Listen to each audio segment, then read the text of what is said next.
I want to go now from Israel to Haiti.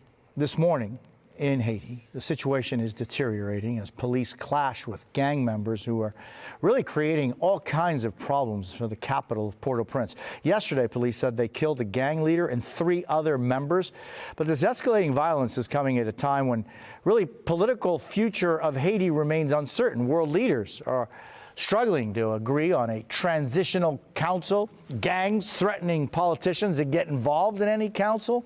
Meantime, a growing number of people are trying to flee the crisis. And last week alone, the U.S. has helped 160 people leave Haiti.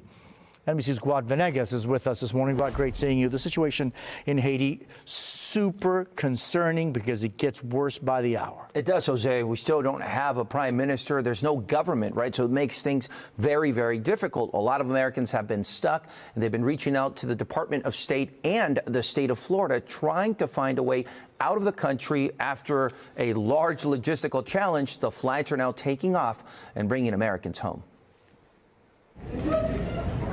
This is what relief looks like. A plane of 14 U.S. citizens, including children, arriving in Central Florida after a harrowing escape from Haiti. It took a couple of tries, and they didn't give up. They stayed with us until the end of the mission. Philippe Armand was on board this flight chartered by the state of Florida with his wife and his 2-year-old son. A very difficult part was getting around and making it to the airport to fly out. We were dealing with little kids, not adults, so that made it even more stressful on the parents, and it was just scary. They were lucky. There are still more than 1,000 Americans in Haiti, but with the airport in Port-au-Prince shuttered, roads closed, daily gun battles on the streets, and armed gangs overrunning the capital, most Americans have no way out. I would say it's worse than a war zone. Private security contractors now going door to door trying to rescue them. Helicopter got surrounded today at the airport, or the helicopter had to take off in a manner that was just, I don't want to say unsafe, but again, the tower told him he may not be able to land there again. Another flight arriving in Miami. I'm just happy because I get the United States. 66 more Americans now on U.S. soil. How is the country right now? The country need help.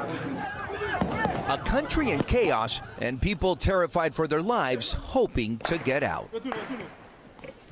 And we expect the Department of State to continue using airplanes and helicopters to help Americans get out of the country. And the state of Florida has identified more than 300 Floridians who are U.S. citizens. They are now focusing on getting those Floridians out on smaller planes. But they say that if they have space, they will bring more Americans as they are able to bring them to the landing area to have those planes take off, Jose. Guad Venegas, I thank you very much. Really appreciate it.